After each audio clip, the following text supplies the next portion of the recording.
Good morning students. आज हम start करते हैं question number 13। One end of a string of length 12 is attached to one end A of a smooth uniform rod of length 2a and the other end of the string is attached to a light ring C which slides on the rod।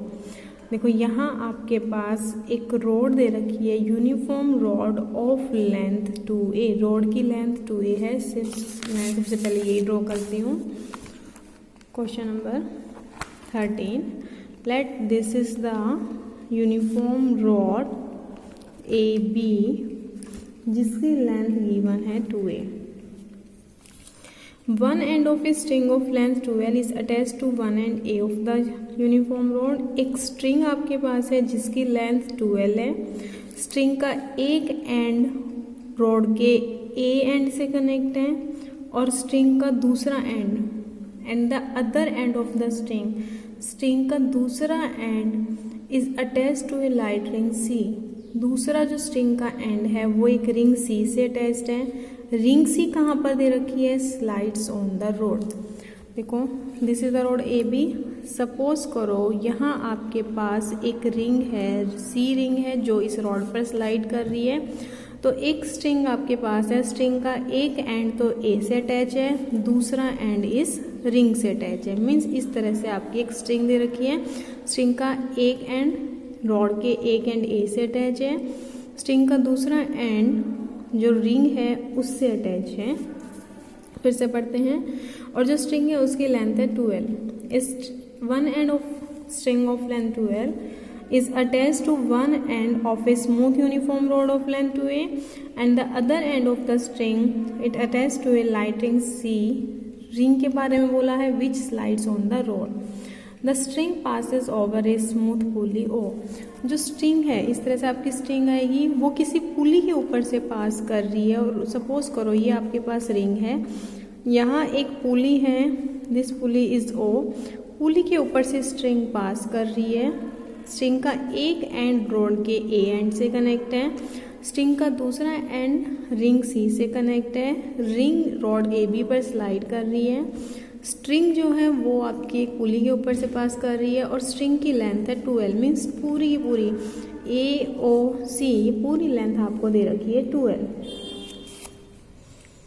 Prove that in position of equilibrium the inclination of rod to the inclination theta of the rod to the horizontal. Rod का horizontal के साथ, ये rod है, rod का horizontal के साथ angle आपको दे रखा है थीटा। आपको प्रूव करना है A cos cube theta is equal to हाँ ठीक है, आपको प्रूव करना है A cos cube theta is equal to L sin theta. ये आपको यहाँ प्रूव करना है। देखो सबसे पहले जहाँ पर भी कोई प्रॉब्लम आती है, कोई भी आपके पास क्वेश्चन आता है, सबसे पहले उसके फोर्सेस ड्रॉ कर लो। देखो यहाँ पर आपके पास फोर्सेस, 3 फोर्सेस होंगे। एक तो देखो जो स्ट्रिंग आपकी पुली के ऊपर से पास कर रही है, इस पुल स्ट्रिंग के अंदर टेंशन होगी, 2 पोर्शन बन के स्ट्रिंग के, एक लेफ्ट और एक राइट। लेकिन जब कोई स्ट्रिंग पुली के ऊपर से या पैक के ऊपर से पास करती है तो स्ट्रिंग के हर पोर्शन में टेंशन सेम आती है। सपोज करो इस पोर्शन में टेंशन T तो इस पोर्शन में टेंशन भी T हुई। किस पॉइंट पर इंटरसेक्ट कर रहे हैं ये दोनों फोर्स? जाकर O पॉइंट पर इंटरसेक्ट कर रहे हैं। तो जो वेट ऑफ द रोड है वो भी इसी पॉइंट से पास करेगा। वेट हमेशा वर्टिकली डाउनवर्ड एक्ट करता है। This is weight of the rod W and this is the centre of gravity. हाँ जी, उसके बाद आप ये ध्यान देना, आपको पता है जब भी हम कोई रॉड लेते हैं जहाँ पॉइंट ऑफ कांटेक्ट आता है तो रिएक्शन हमेशा या फोर्स हमेशा परपेंडिकुलर टू द रॉड हम लेते हैं।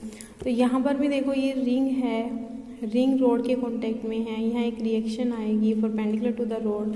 तो जो यहाँ ये फोर्स लग रहा है ये आपकी एक रिएक्शन की फॉर्म में ही काम करेगा, रिएक्शन की तरह ही काम करेगा। मीन्स ये जो T है ये रॉड पर परपेंडिकुलर होगी। Means this angle should be equal to 90। Reason इसका क्या है? क्योंकि यहाँ एक रिंग है, पॉइंट ऑफ कांटेक्ट है, पॉइंट ऑफ कांटेक्ट जहाँ होता है वहाँ force perpendicular to the rod बनता है। यहाँ फोर्स आपका T लग रहा है, ये परपेंडिकुलर टू द रोड आएगा। हाँ जी, आपको फिगर समझाती हूँ मैं यहाँ। देखो this is the rod A B, this is the ring, ring का नाम दिया हुआ है सी, एक स्ट्रिंग है, ये पुली आपको दे रखी है, स्ट्रिंग इस पुली के ऊपर से पास कर रही है, पुली है तो दोनों स्ट्रिंग में टेंशन सेम होगी टी, बट यहाँ पॉइंट ऑफ कॉन्टैक्ट है तो ये एंगल आपका 90 डिग्री का बन जाएगा। ठीक है, टी आपके जिस पॉइंट टॉप पर इंटरसेक्ट कर रहे हैं, तीसरा फोर्स डब्ल्यू भी उसी से पास होगा वर्टिकली डाउनवर्ड, और रॉड वेट जो है हमेशा सेंटर ऑफ ग्रेविटी पे ऐड करता है, मिड पॉइंट पे ऐड करता है, means G will be the mid point of A B, not A C. C एक रिंग है जो ए बी के अंदर है, तो ए बी की वैल्यू आपके पास 2a है, तो ए जी की वैल्यू a हो जाएगी, और जी बी भी a है, जो आपके पास जी ओ है इसको मैंने सपोज कर लिया, sorry G C, this is the figure of ring, ये आपके पास सी पॉइंट है, G C is equal to B, तो देखा है A G is A, G C is B. Rod का हॉरिजॉन्टल के साथ एंगल थीटा दे रखा है। हाँ जी, अब यहाँ से देखते हैं, देखो इन दो लाइंस के बीच में एंगल थीटा है, फिर मैंने आपको बताया था जो दो लाइंस के बीच में एंगल होता है वही उनके परपेंडिकुलर के बीच में होता है। इस लाइन पर परपेंडिकुलर ये वाली लाइन, इस लाइन पर परपेंडिकुलर ये वाली लाइन, तो इन दोनों लाइंस के बीच में जो एंगल होगा वही एंगल इन दोनों लाइंस के बीच में होगा। ये एंगल थीटा है तो ये एंगल भी थीटा हुआ। अब आपकी प्रॉब्लम आएगी कि अगर ये एंगल थीटा है तो ये थीटा मैंने क्यों लिखा है। देखो आपको ध्यान हो, जब मैंने स्टार्टिंग में फर्स्ट चैप्टर करवाया था तो वहाँ आपके पास था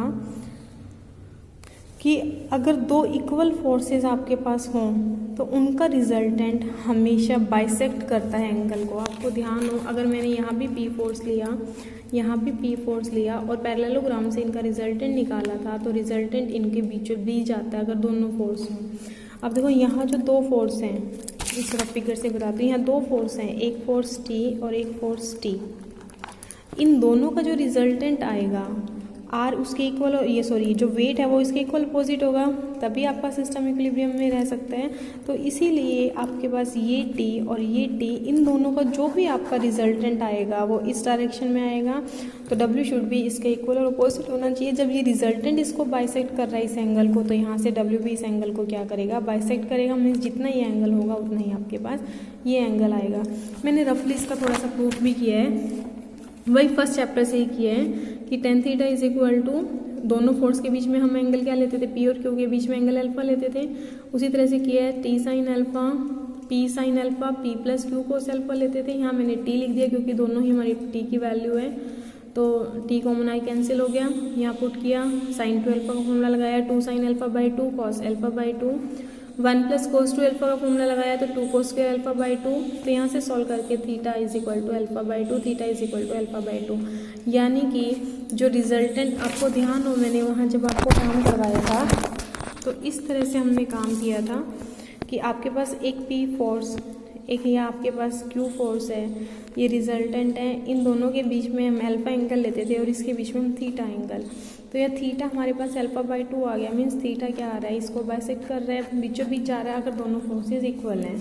वही चीज़ यहाँ है, दोनों फोर्सेज इक्वल हैं तो इन दोनों टी का जो रिजल्टेंट आएगा वो इस एंगल को, इस वाले एंगल को इस तरह से बाइसेक्ट करेगा, तो यहाँ पर भी इस तरह से ये डब्ल्यू इसी के इक्वल अपोजिट है तो ये एंगल भी बाइसेक्ट होंगे। बाइसेक्ट का मतलब दोनों सेम होंगे, ये थीटा है तो ये भी थीटा होगा। हाँ जी, ये थीटा एंगल, ये 90 एंगल, इस ट्रायंगल में देखूँ तीनों एंगल का सम 180 डिग्री होना चाहिए, 180 माइनस 90 माइनस थीटा, तो ये आ जाएगा आपके पास एंगल 90 माइनस थीटा। हाँ जी, थोड़ा सा टिपिकल क्वेश्चन है, बहुत ज़्यादा मुश्किल नहीं है, आप एक दो बार हाथ से करके देखोगे तो हो जाएगा। ए G is equal to A, G सी को बी माना, ए ओ, अब ये पूरी स्ट्रिंग की लेंथ 2L है, एक पोर्शन को मैंने x मान लिया तो दूसरा ऑटोमेटिकली कितना रह जाएगा 2L minus X. Let A O is equal to X, O C will be 2L minus X. ये आपको प्रूव करना है A cos cube theta is equal to L sine theta. ये मैं आपको बता ही चुकी हूँ, आपको ये करके दिखाने की जरूरत नहीं है, सिर्फ मैंने आपको समझाने के लिए ये क्वेश्चन किया है कि किस तरह से बाइसेक्ट करता है। आगे देखो एक ज्योमेट्री का रिजल्ट किया है, ये आपको ध्यान रखना पड़ेगा, आप चाहो तो 9th-10th की बुक में जाके सर्च कर सकते हो। Since O G is internal bisector of A O C, A O by O C is equal to A G by G C. Means देखो ये ट्रायंगल है, इसके अंदर ये इस एंगल का बाइसेक्टर है, तो ज्योमेट्री का रिजल्ट होता है A O by O C is equal to A G by G C, यहीं से रिजल्ट लिखा है। तो ए ओ की वैल्यू क्या थी हमारे पास x, ओ सी की वैल्यू 12 माइनस एक्स, तो एक्स ओ सी की value 12 minus X is equal to A G की value A and G C की value B, this is A by B, इसको नंबर 1 डाल दिया। उसके बाद अप्लाई करनी है यहाँ applying M N theorem in triangle A O C. देखो ये ए ओ सी आपको दिख रहे हैं, यहाँ एम एन थ्योरम अप्लाई करते हैं।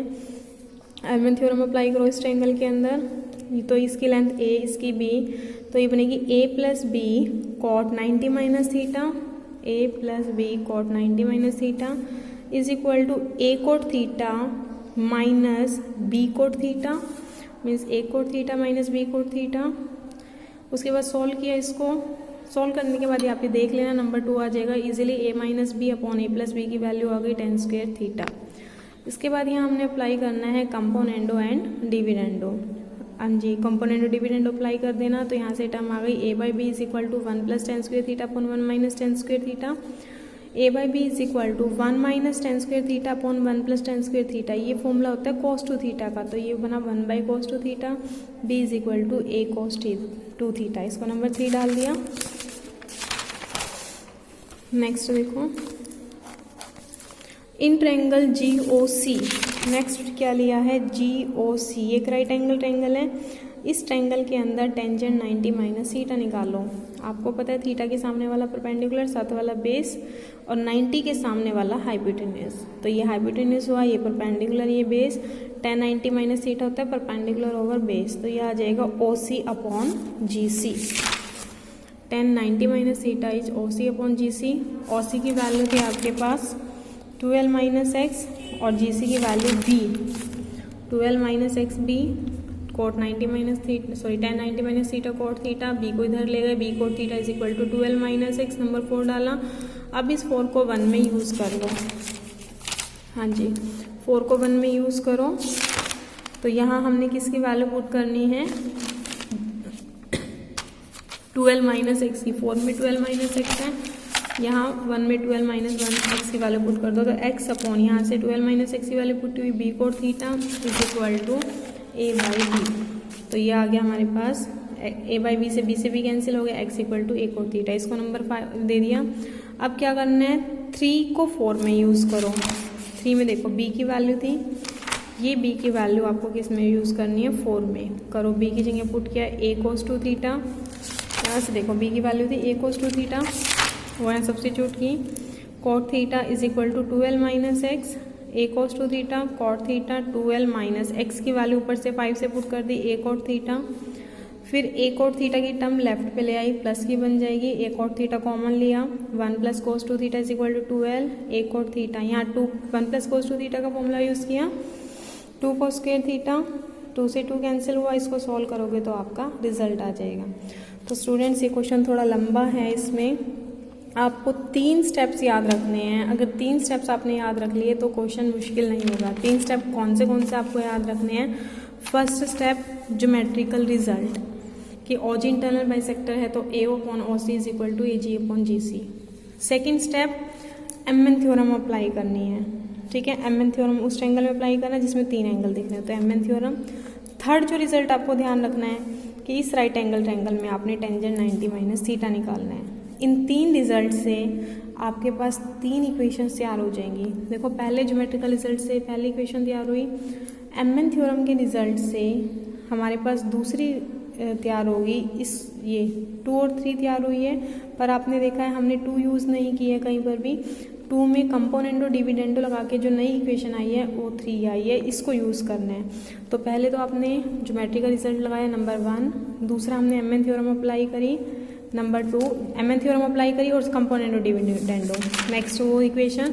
थर्ड ट्रायंगल के अंदर टेंजेंट 90 माइनस थीटा का लगाया, वो रिजल्ट। अब ये देख रहे हैं ना, ये जो 3 रिजल्ट आपके पास आ चुके हैं, इनको आपस में सब्स्टिट्यूट करके जो आपको चाहिए उस तक रिजल्ट ले आना। मीन्स देखो हमने यहाँ खुद से इंट्रोड्यूस किया है बी और एक्स, एक तो हमने एक्स खुद इंट्रोड्यूस किया और एक बी।